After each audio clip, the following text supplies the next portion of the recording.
a lot more of in luxury vans is this. It's what I call the dressing room.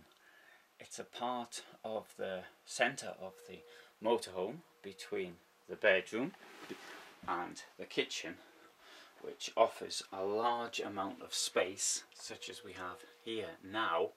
And I call it the dressing room because it sort of reminds me of the dressing rooms that people used to have in the 19th century, the aristocrats who would have maybe a separate room next to their bedroom where they would get dressed. And the aristocrats, they would probably dress for dinner, dress for different things. They probably change the clothes several times a day. At least that's the impression I get from watching things like Upstairs, Downstairs and the few episodes of Downton Abbey that I have seen.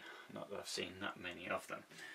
Now, I think that in the case of a motorhome, it's a great idea if, of course, you've got a motorhome that is big enough for it. Now, for somebody who's always going on about space, trying to reduce space, why suddenly am I doing something like this, putting something in the motorhome which takes up, well, let's have a look at the floor.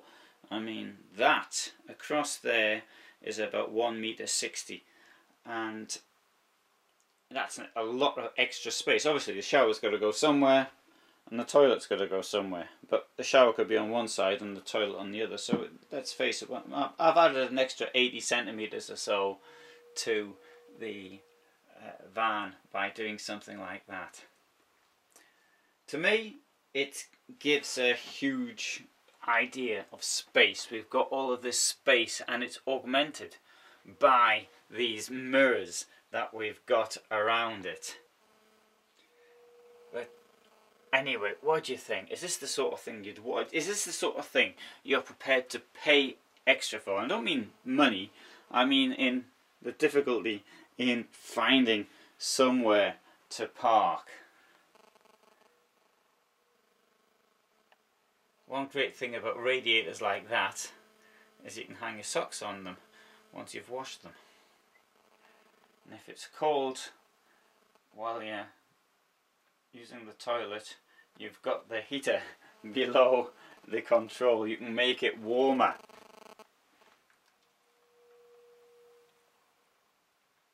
So this is a Concorde model, Credo, and it costs well in excess of 200,000 euros. So, do you like this or not? There's the walk-in wardrobe. My flat I had in Warsaw had one of these, except it was a bit bigger. Well, about 4 or 5 times bigger. It was very useful. Of course, of the 4 rails in there, I only had one. My then partner had the other 3.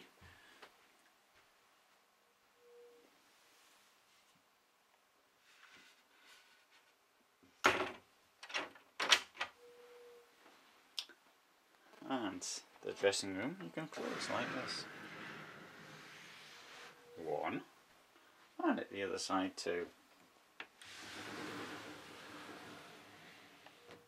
So now it is closed all around and you can hear the echo inside.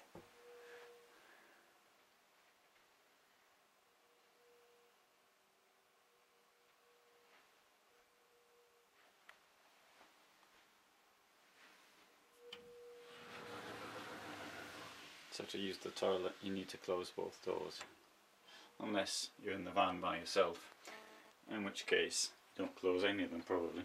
At least I don't. You might. Or maybe I would do, maybe visible from the from outside, maybe I would have to.